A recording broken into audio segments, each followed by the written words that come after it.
Hi,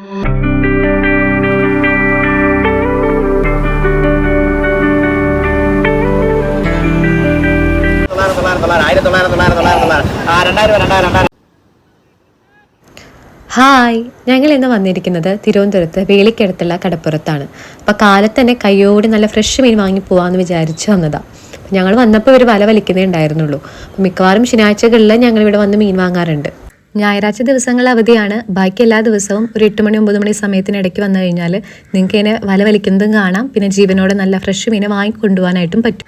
അപ്പോൾ മീൻ വാങ്ങാൻ വരുന്നവരാണെങ്കിൽ അവധി ദിവസങ്ങൾ, അതുപോലെ നല്ല മഴയുള്ള ദിവസങ്ങൾ ഇതൊക്കെ ഒഴിവാക്കിയിട്ട് വേണം വരാൻ.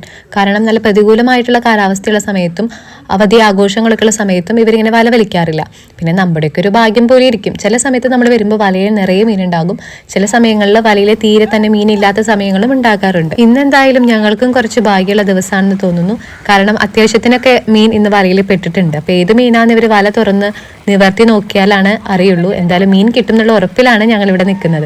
ശനിയാഴ്ചകളിൽ എനിക്കും എൻ്റെ ഹസ്ബൻഡിനും ഹോളിഡേ ആണ്. അപ്പോൾ ശനിയാഴ്ച വന്നിട്ടാണ് നമ്മൾ ഒരാഴ്ചയ്ക്കുള്ള മീനെല്ലാം വാങ്ങി സ്റ്റോക്ക് ചെയ്യുന്നത്. അപ്പോൾ ഇവിടെ വന്ന് വാങ്ങിയാണെങ്കിൽ നമുക്കിങ്ങനെ നേരിട്ട് കണ്ട് വിശ്വസ്തയോടുകൂടി വാങ്ങിക്കാനായിട്ട് പറ്റും. അപ്പോൾ വീട്ടിൽ കൊച്ചുമക്കളൊക്കെ ഉണ്ടെങ്കിൽ ധൈര്യമായിട്ട് കൊടുക്കാം. അപ്പോൾ എനിക്കൊരു ചെറിയ മകനുണ്ട്. അപ്പോൾ അവന് കൊടുക്കാൻ വേണ്ടിയിട്ടാണ് മെയിനായിട്ട് ഇവിടെ തന്നെ വന്ന് വാങ്ങുന്നത്. അപ്പോൾ ഇവിടെ നിന്ന് വാങ്ങുന്ന ആ ഒരു ധൈര്യം നമുക്ക് വേറെ ഇവിടെ നിന്ന് വാങ്ങുമ്പോൾ കിട്ടാറില്ല.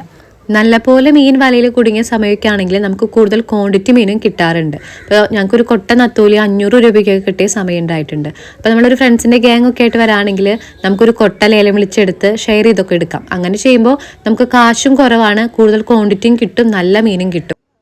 ഇപ്പോൾ ഈ വലയിൽ കുടുങ്ങിയ മീനിൻ്റെ പേര് പാര എന്നാണ്. ഇത് വേളാപ്പാരയാണ്. പാര തന്നെ പല ടൈപ്പ് ഉണ്ട്. ഇത് വറക്കാനും വെക്കാനൊക്കെ നല്ല മീനാണ്. ഞങ്ങളുടെ വീട്ടിലെല്ലാവർക്കും ഇഷ്ടപ്പെട്ടൊരു മീനാണ്. ഇത് അത്യാവശ്യം മാർക്കറ്റിൽ നല്ല ഡിമാൻഡുള്ളൊരു മീനാണ്. മാത്രമല്ല നല്ല വിലയുള്ളൊരു മീനാണ്. അപ്പോൾ ആദ്യം വന്ന കൊട്ടയൊക്കെ നല്ല വിലയ്ക്കാണ് ലേലത്തിൽ പോയത്. ഞങ്ങൾക്ക് ഇത്രയും ക്വാണ്ടിറ്റി ആവശ്യമില്ല. മാത്രമല്ല ഞങ്ങളിന്ന് ഫ്രണ്ട്സൊന്നും ഇല്ലാണ്ട് ഒറ്റയ്ക്കാണ് വന്നത്. അപ്പോൾ ഞങ്ങൾക്ക് അത്രയും ക്വാണ്ടിറ്റി വേണ്ടായിരുന്നു. അപ്പോൾ ചെറിയൊരു കൊട്ടയാണ് ഞങ്ങൾ ലേലത്തിൽ വിളിച്ചെടുത്തത്. അതിന് ഞങ്ങൾക്ക് ഏകദേശം ഒരു 1200 രൂപയാണ് വന്നത്. പക്ഷെ അത്യാവശ്യം നല്ല ക്വാണ്ടിറ്റി ഞങ്ങൾക്ക് കിട്ടി. ഇതാണ് അപ്പം ഞങ്ങൾ വാങ്ങിച്ച മീൻ. നമ്മൾ വാങ്ങിച്ച് വീട്ടിലോട്ട് എത്തുന്ന വരെ അതിന് ജീവൻ ഉണ്ടായിരുന്നു. കണ്ടില്ല, ഇപ്പോഴും അത് കിടന്ന് പിടയ്ക്കുന്നുണ്ട്. അപ്പം ഞങ്ങൾക്ക് എന്തായാലും ആവശ്യത്തിന് ഉള്ള മീൻ കിട്ടി. ഞങ്ങൾ ഹാപ്പിയായി. ഏറ്റവും കൂടുതൽ ഹാപ്പി ചെയ്ത് എൻ്റെ ഹസ്ബൻഡാണ്. കാരണം ആൾക്കാണ് മീൻ കൂടുതൽ ഇഷ്ടം.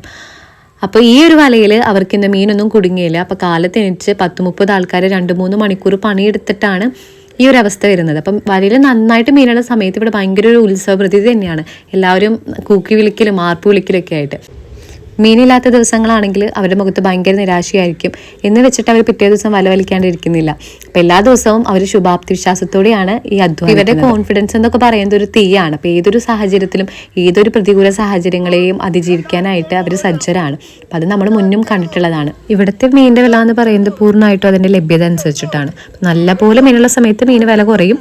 എന്നാൽ മീൻ തീരെ കിട്ടാത്ത സമയത്താകുമ്പോൾ മീൻ നല്ല വില ഉണ്ടാകും. അപ്പം ഇത്തിരി വില കൂടിയാലും വാങ്ങാൻ ആൾക്കാരുണ്ട്. നല്ല ഫ്രഷ് മീനല്ലേ. അപ്പം ഞങ്ങൾ എന്തായാലും വന്ന കാര്യം നടന്നു. ഞങ്ങൾ ഹാപ്പിയായി. ഇത്രയും മീനാണ് ഞങ്ങൾക്ക് കിട്ടിയത്. ഇത് കുറച്ച് ഞങ്ങൾ ഞങ്ങളുടെ ഫ്രണ്ട്സൊക്കെ ആയിട്ട് ഷെയർ ചെയ്തു. പിന്നെ ബാക്കി കുറച്ച് വീട്ടിൽ വെച്ചു, വീട്ടിൽ വറുത്തൊക്കെ കഴിച്ചു.